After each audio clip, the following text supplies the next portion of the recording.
So, when I was 19 years old, I moved to Nashville, Tennessee with the dream to be a successful musician. I've always wanted to be an artist, a successful musician, and so I moved there when I was 19 with the intent to do that, and just kind of drank myself into a hole, wound up bloody drunk and broke in the gutter, and nobody really wanted to take me in, so I had to move back home. And this was a very humbling experience for me. And at that point, I wasn't sure if I was even going to play music anymore. Then I wrote the second verse about how I'd rather be a nobody than a burnout, because that was the road that I was on, was to just be a burnout. So I wrote back home about a humbling experience and having to move back home. Going back home, Lord, checking t-shirts right.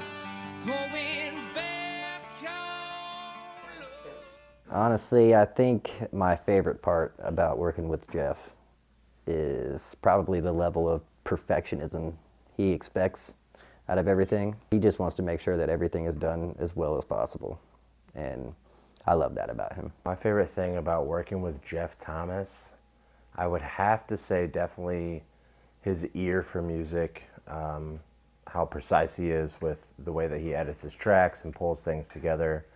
It's something that has definitely caught my attention. He definitely knows what he's doing for sure, and I believe in that guy, so I love Jeff. Yeah. My favorite part about working with Sir Jeffrey Thomas is that he is a professional at what he does. He's a G, and he's a perfectionist. He blows my mind. He's a G. That's all there is to it. Love you, Jeff. When on down Nashville City, I was only about 19. Seeding bone on beer, big style, gonna follow home. Honestly, it's really ironic that Jeff picked us in the first place, because I thought that my career in music was done. And I come back to Nashville with this band, Bohemian Funk, and not only do we get welcomed with open arms, but Jeff Thomas handpicks a song that I wrote about moving to Nashville and falling on my face and having to move back home. That is the song that he chose. It's literally like full circle. To me, it shows me that anybody can change, that there's always a possibility to have a happy ending in any bad situation. I couldn't be any more grateful.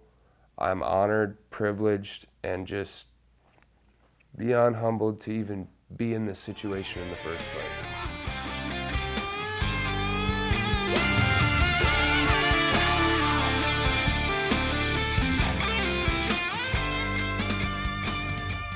I think all of the inspiration from that song came from just listening to it over and over and trying to feel out what was best for the song. And I'd say I have some Richie Sambora influences in there for sure,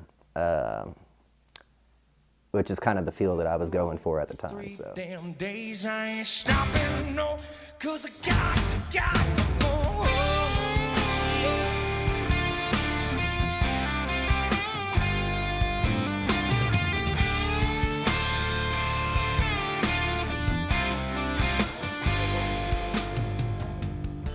I remember a while back us writing Back Home in a different way, and we actually set the song aside for a while because we weren't really sure what to do with it or how to do it.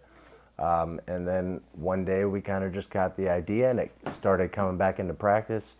And in that moment is kind of when I built my drum beat for the song. It wasn't too much time after that where it kind of perfected into saying this is how I'm going to do it on the album. So it was pretty much in that moment. As soon as we brought it back to life at practice was the moment that I thought, this is what it should sound like. In this city 3 years, don't nobody know my name. You never be a nobody, then a burnout claim to fame. The message is never be afraid to chase your dreams.